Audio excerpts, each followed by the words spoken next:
Magandang araw kabola. Sa video nito pag-uusapan natin kabola trade rumor na naman po.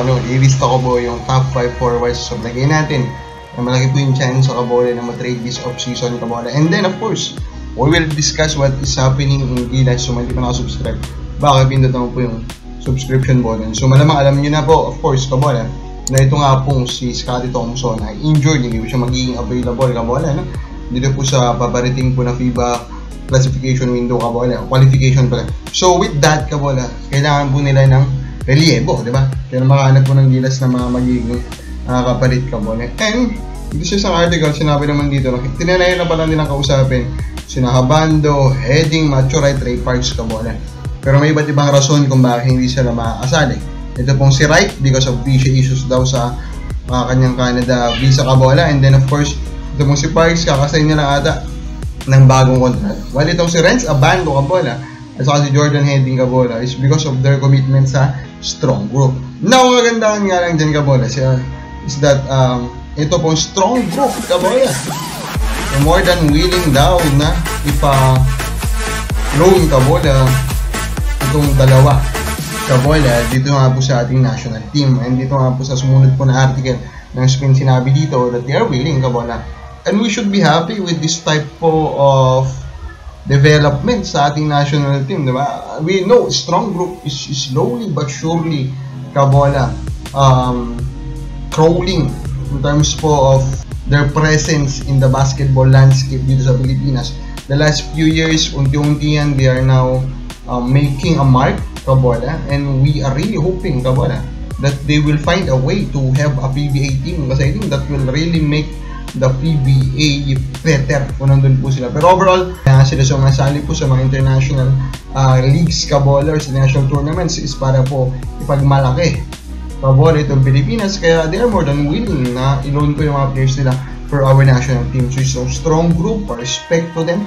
I hope Gilas kabola will take that positively kabola, and I hope hindi po siya tignan kabola as an ongoing threat ng SMC at ng MVP group kabola. And we are really hoping that in the future makasali po sila kabola dito nga po sa PBA. Some comments po from the fans that are worth talking kabola. Kung ako SMB at Ginebra pati Waterboy ay at Paul Boy kailangan start dito kabola ni user DK, user QW, sobra galing mo naman, Snowbadwa, hindi ba Snowbadwa, user MU6EZ, aminin kasi natalo ang SMB. Kung marunong kayo bumasa ng laro, alam niyo ng talo o hindi, isa pa gusto rin mag-grand slam ng SMB. Salamat Sir Snowbadwa. Kung magdagdag ng players na magaling, paano mapatunayan na magaling ang mga coaches? Tama naman, may logic po yan. So sinadya ni Percy Mintis yung free throws niya nung game 3 at day up ng game 5, so press ni Fajardo ng game 6 para magbigyan ng balls. So I agree with the meaning of your statement, Sir Joboy kabola, no?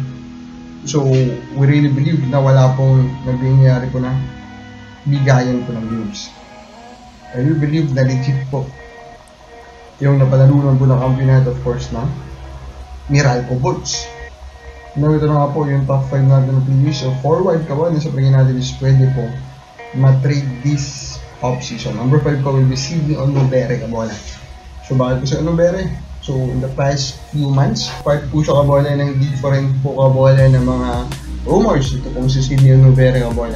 So hindi nakakapagtaka kung ito nga pong si Sidney ay matatrade, knowing that Ginebra also wants to make a big change in their lineup. So pwede nilang ganyan po si Sidney na trade kabola. Dagdag nila, ano po. Number 4 ko will be Andres Cahilig kabola. So Cahilig, of course, ito po, may mga rumors na po in the past kabola na MVP group and even SMC is eyeing him. He is a role player, he can play kabola, he will contribute, he works really hard kabola, and he's a forward who defend multiple positions. Jason Perkins will be number 3. Ito naman, madami ng rumor in the past, ano po, papuntang Magnolia, papuntang San Miguel, pero still with Phoenix, we are hoping na hindi po siya matitrade. Pero of course, we need to put him in the list kasi we are trying to predict, and of course, part na po siya ng iba't iba pong rumor in the past. Number 2 ko, Calvin Abueva. Itong Calvin Abueva, isa sa mga pinaka-popular po na name ngayon na nasa trade rumor mill. Mukhang sure na na magbabago po yung jersey susuot niya next season. Tignan natin. Most probably Converge kabola, pero pwede rin namang isa pa rin dun sa dalawa pang SMC teams. Last natin, Arvin Tolentino kabola. Ito naman, ito mula nung pumutok, di ba? Pinag-uusapan na natin kung saan siya pupunta, kabola, kasalam naman natin kung ano pa yung role po ng Northport, di ba? Pero overall, we still hope that he can continue to play for Northport and continue to be their main man. O baka bali sa game, o sino kayo dito mauna? Comment lang sa baba.